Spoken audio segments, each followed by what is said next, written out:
Here's a mistake a lot of beginners make. They pick the wrong hosting plan and end up paying for features they don't need, or, even worse, a plan that doesn't give them enough. That's why figuring out the best Bluehost plan for beginners is so important. Since I'm here building a website in the background anyway, I thought this would be a great time to go over everything you need to know so you don't end up making the wrong choice.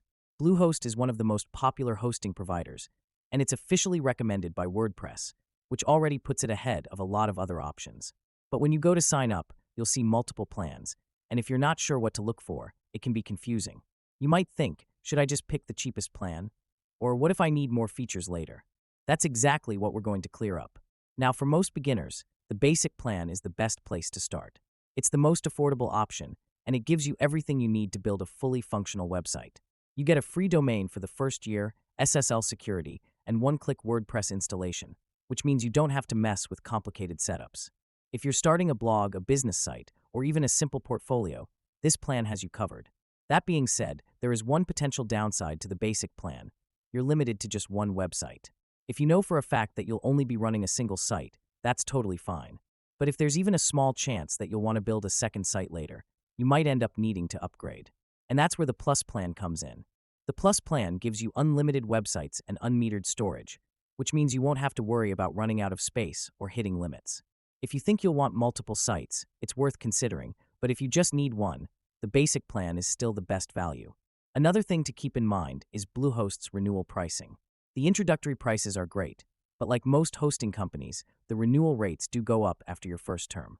That's why if you can, it's usually better to sign up for a longer-term plan upfront because you lock in the lower price for a longer time. And if you use the discount link in the description, you'll get the lowest possible price when signing up. One thing Bluehost does really well is customer support. If you ever run into an issue, they have 24/7 support, and from what I've seen, they're actually helpful, which isn't always the case with hosting providers. Some cheaper hosting companies might offer lower prices, but when something goes wrong, you're basically on your own. With Bluehost, you have live chat and phone support, so if you ever need help, you won't be stuck waiting for hours or getting automated responses that don't solve your problem. Now, let's talk about performance.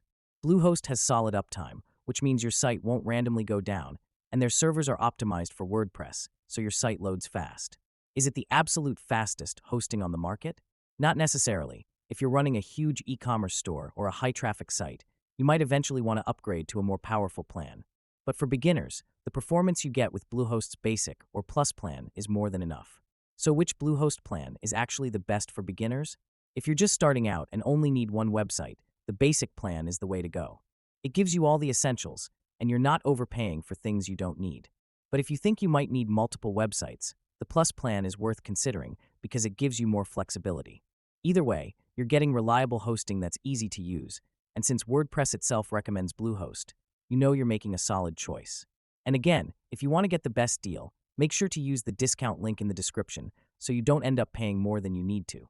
Hopefully, this clears up any confusion about which Bluehost plan to choose. If you have any questions, let me know, and I'll see you in the next one.